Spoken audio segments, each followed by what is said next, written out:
Bonjour à tous. Ivoire Tech Forum Abidjan 2025. Le salon de l'innovation de la robotique. Et justement, nous sommes au stand de Yadak Robotique. Un stand qui nous dira plus sur la robotique ici en Côte d'Ivoire. Miss Yabi, bonjour. Bonjour. J'espère que vous allez très bien. Ouais, ça va. Alors, qui êtes-vous et qui est Yadak Robotique? D'accord. Bonjour à tous. Je suis Christiana Yapi, mathématicienne de formation et aussi lauréate du concours organisé par l'ambassade États-Unis en Côte d'Ivoire depuis 2021. Donc, je suis purement mathématique et fais de la robotique passionnée de nouvelles technologies. Et qui est Yadak Robotique, c'est ça? Oui. Qu'est-ce que Yadak Robotique? D'accord. Yadak Robotique, c'est une structure de robotique spécialisée dans la formation. Donc, on est dans le domaine de la robotique purement, de la modélisation 3D, de l'IA, aussi du pilotage de drones. Donc, robotique, IA. Donc, qu'est-ce que vous fabriquez? Des robots? Au sens oui, pour faire de la chose? Ou y a-t-il une autre implication là derrière? Bon, on fabrique des robots, on fait aussi des formations, l'organisme des événements. Et des robots, lesquels? Il y a ici des prototypes? Des prototypes de robots qui sont capables d'avancer des recherches, qui sont des robots mobiles. Des robots mobiles, d'accord? Voilà, donc qui avancent, qui ont un but bien précis.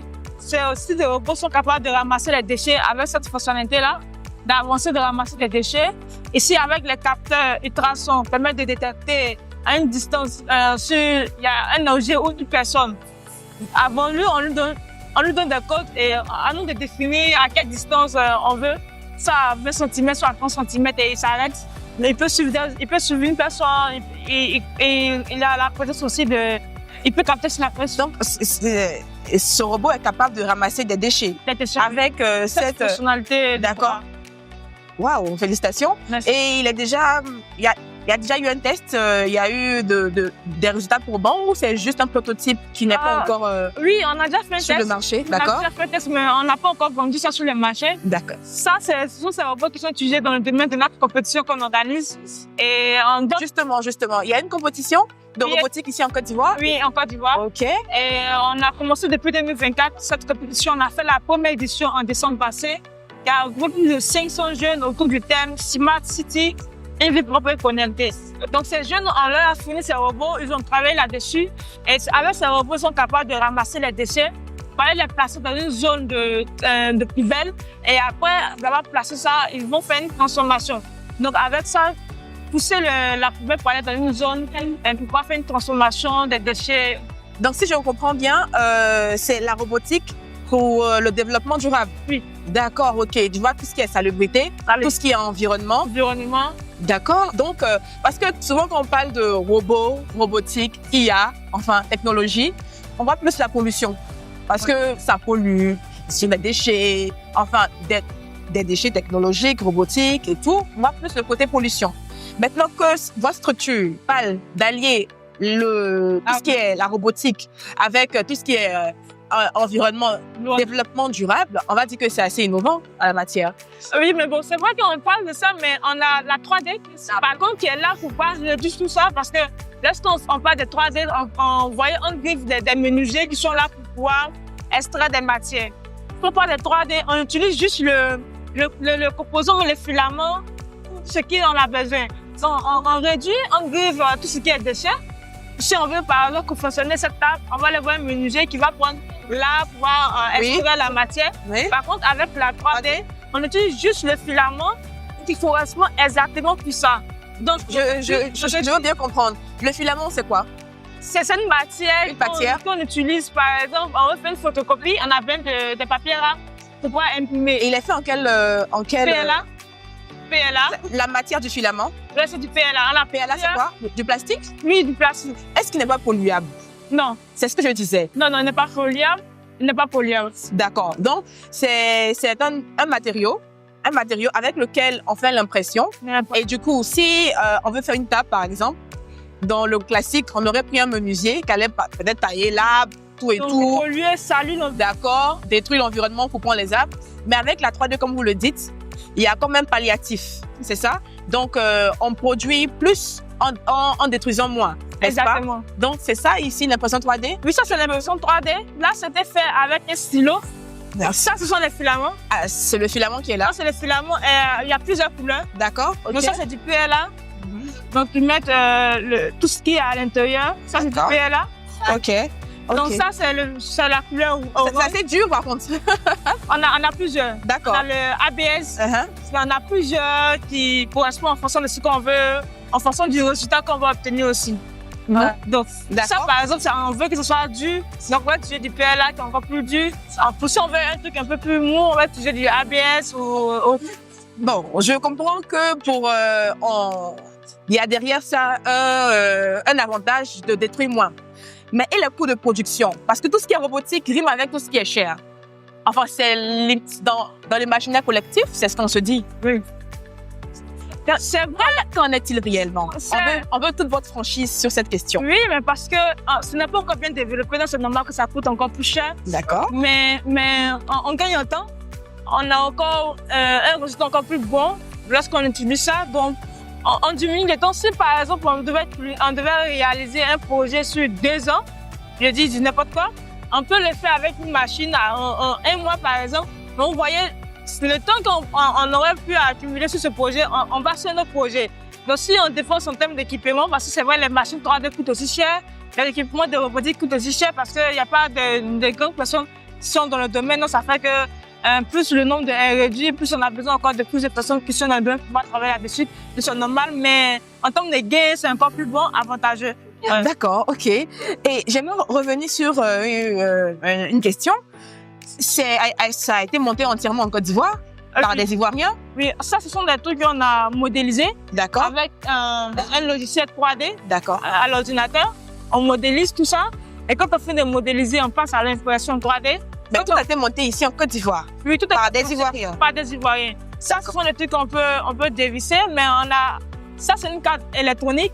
Donc, on a un partenaire qui nous fournit ces cartes électroniques qu'on appelle XRP, qui est aussi aux États-Unis. Donc, ils nous fournissent ces cartes électroniques et avec ça qu'on collabore avec eux pour pouvoir travailler. Donc, on peut dire aisément, avec tout ce que vous faites et la compétition de robotique, qu'aujourd'hui, la Côte d'Ivoire n'est pas en marge de cette nouvelle ère qui sont devant nous, tout ce qui est robotique, tout ce qui est IA, tout ce qui est technologie. Ouais. Déjà, même la formation a été faite en Côte d'Ivoire, n'est-ce pas? Oui. Donc, on va dire qu'ici, il y a des instituts qui forment à la robotique. Oui. Donc, qu'est-ce qu'on peut dire? La conclusion qu'on peut tirer de ça? L'Afrique n'est pas en marge comme on le pense. Au contraire, elle est dans la course. Dans la course. D'accord. En un mot, c'est avoir plein de personnes sur la course parce que c'est vrai qu'on parle de la course, mais après, il y a plein de choses aussi qu'on parle d'écosystème, système robotique. Il faudrait vraiment avoir tout ce qui va avec pour que ça soit aussi au top. Donc, il y a plein de choses ici, mais on espère, on ne sommes pas en retard face à cette évolution. Je suis ravie de l'entendre. J'aimerais par contre poser une question peut-être qui touchera un peu au stéréotype. Je vois que vous êtes une femme très jeune. Souvent, on parle de métiers qui ne sont pas réservés aux femmes.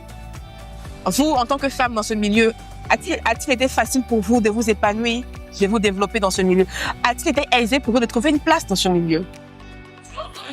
Oui, c'est vrai. Après, moi, je suis venue, on dirait facile, mais par moments, on a des complications.